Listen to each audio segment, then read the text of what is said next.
Welcome to the next video in the dermal debunking series.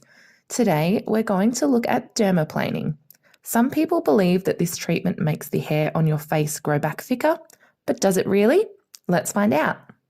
So first of all, what actually is dermaplaning?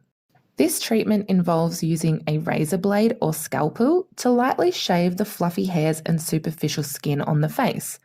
The aim is to create a smooth texture and remove any dead skin cells that may be built up on the surface, while also removing that downy, fluffy hair that we can often see when we apply our makeup. Dermaplaning was initially described in the 70s as a treatment for acne vulgaris, but since then it's hard to find any scientifically backed information on it. But let's have a little look at some of the information we do have available. So let's have a look at this diagram. We can see the hair follicle there in the centre that extends deep into the dermal layer of the skin. Above the dermis, we have the epidermis, and the topmost layer of this is the stratum corneum. Now, this is the layer that will be removed when performing a dermaplaning treatment, and this consists of flattened dead keratinocytes or skin cells that are now called corneocytes. They play a very important role in maintaining our skin's barrier function and moisture levels, so we do need to be careful when removing them.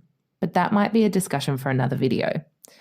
These cells have been pushed up from the basal layer that you can see at the bottom of the epidermis there, and they naturally should desquamate off the skin's surface or slough off.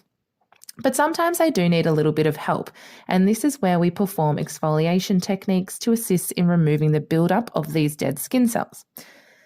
So as we're moving the blade across the surface of the skin and removing that stratum corneum layer, we are also slicing through those vellus hairs. So now let's have a little look at the hair growth cycle. So there are 3 different hair growth stages. First of all, we have anagen, which is where our hair is actively growing.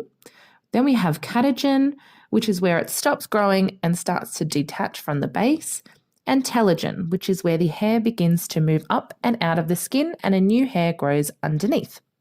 Now, most of our hairs, around 84%, are in the growth phase, as this phase can actually last up to 10 years depending on the hair's anatomical location. So if we have a look at this diagram here, we can see that the hair grows from the base or the bulb, where all the blood and nutrient supply is that helps the hair to grow.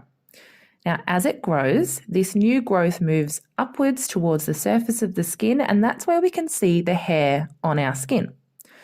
So when we wax our hair, we're removing the entire hair from the base of the follicle.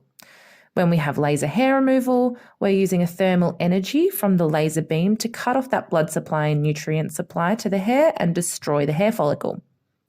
Now, when we shave the hair, we are simply slicing the exposed hair from the skin upwards, leaving the hair intact at the base.